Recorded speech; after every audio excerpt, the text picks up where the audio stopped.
Bhajanka. Keshav, capex goes up 9%. Impact on you, impact overall, and anything else? Thank you so much for having me. I think this has been a truly transformational budget.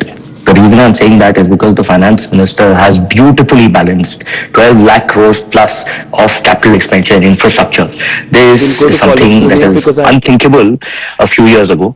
And alongside that, maintaining the fiscal deficit target at 4.3%. This shows that Atmanirbhar Bharat is no longer a dream, it is a reality.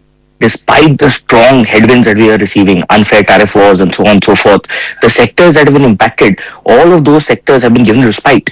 Today, if you look at textiles, if you look at pharma, all of these sectors have something or the other in it for them. Lastly, from people with disabilities to farmers to MSMEs, I think this is an all-inclusive budget. So I must say, I don't know how the finance minister has come up with this, but it is truly a transformative, long-term and exceptional budget for India. Say thank you to you, to Keshav and to Jan. Just a big question to both of you. Broadly speaking, why do you think the markets are reacting the way they are? Do you have any logical explanation for that? Both of you, you're not markets people. You're very happy, markets very unhappy.